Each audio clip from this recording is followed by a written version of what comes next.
Hey there, guys. I'm Time Lord Fishwick here, and I am back again with my 12th Doctor marathon. And I have just finished watching Before the Flood. Now, I said in my other video, my other review, I didn't really think there was much to say about the first part, but in the second part, I think there's a little bit more I can say in this, but again, I found it a bit hard to follow, and when I got near to the end of it, I'm just like, okay, there's some aspects I can talk about, but there's also aspects I'm going to struggle with. But as soon as what the doctor said at the end, I understood what how he would explain it.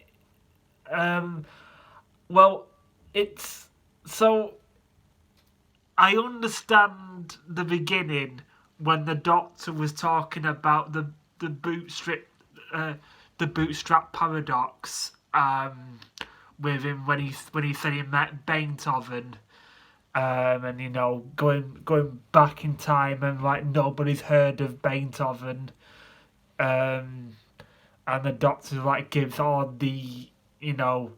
the music sheets to Beethoven, um, and then he becomes Beethoven, and bootstrap paradox. Google it. I understand what a bootstrap paradox is, and in a way, I think it's kind of clever, bootstrap paradoxes, but I don't know if we can actually go against the real if time travel did really exist. Well, I know Albert Einstein kind of said that time travel is possible, even though we're living it right now. But not like going back in time. Yeah. I so yeah. The theme was interesting. With the Doctor, with Peter Capaldi playing the guitar in the background, which was yeah, it was fun, but I didn't want it to be. It was a good one-off, but I didn't want it to be just one episode, just to be in the whole of series 9. But I think it was a good one-off, and I liked what's she called, McDonagh, one of the sidecasts when she went off with the Doctor. And is it Benton, whatever his name is. I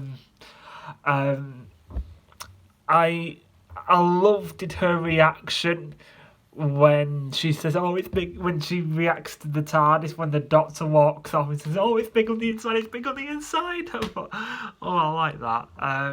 But it was a shame that she died, and we also got to see the Undertaker, and we understand on how he got the coordinates. The Fisher King made those coordinates to make more Ghost. And I forgot to talk about the cliffhanger at the end of the last one when the Doctor was it, and then getting onto the bootstrap paradox that the Doctor created his Ghost version, and that's when the bootstrap paradox comes in. But I think the Fisher King was a little bit underused, but I think he looked incredible. I thought he was a great. I thought he was a great villain, even though he didn't do much. But I think he would have been good with the Sea Devils. Yeah, I think he would be. He looks like a villain that would belong with the Sea Devils. I really want them to return at some point. I really do. But yeah, I don't think there's much I can. I think that's most of what I can say about this episode. But I think it's gone into a thing where I can understand it. The Doctor explained it in a way that you can understand, but I still found it struggle. I still kind of struggled to still understanding what he was trying to do in it, though. But I knew what he was doing. It was just that I didn't know how he was doing it. Yeah. And I also I have to say that bit um when the woman who's deaf who's deaf, the one who can't talk, I can't remember. I feel so bad. I can't remember her name now.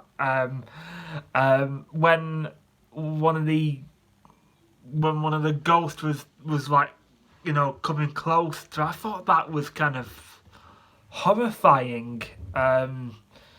Yeah, I thought that of it was kind of creepy. I slightly did enjoy under the before the flood a little bit more than before the under the lake. Yeah, the side characters were decent. I felt sorry for the one who lost McDonough. I'm hoping I'm saying her name right. And yeah, I felt sorry for him that he lost her.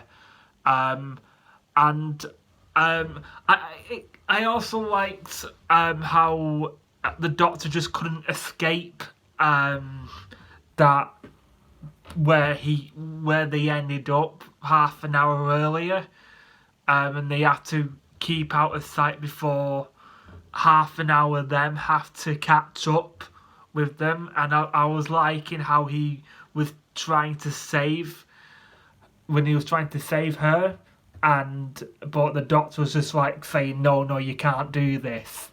And that's the one thing I didn't like. I didn't like how Clara was just saying, like, you need to do this. Like, shut up, Clara. You don't know you don't know the Time Lord code and what the Time Lords can do and what can't they do, because the Doctor knows what he's doing.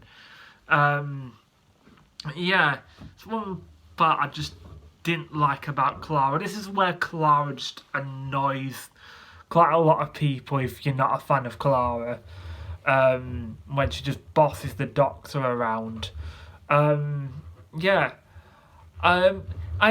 This episode was this two-part was an interesting one. I found it hard to follow, but there were bits I did understand. But I think it's definitely the weakest so far in Series 9.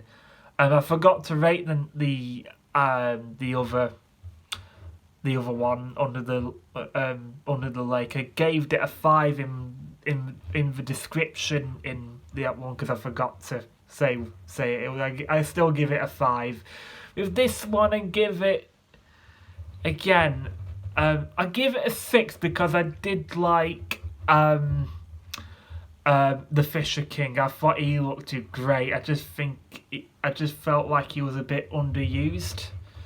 Yeah, that's all I can say about this one, really. I'm hoping that in the next future episodes I can talk more, especially in the next one. I think I think the next one will be easier. I think this two-parter was a bit hard for me to talk about because I was finding it hard to understand a bit, but I did the best as I could, guys. Okay then, guys. Hope you enjoyed this review. Tell me in the comments on what you thought of Before the Flood. I'd like to know.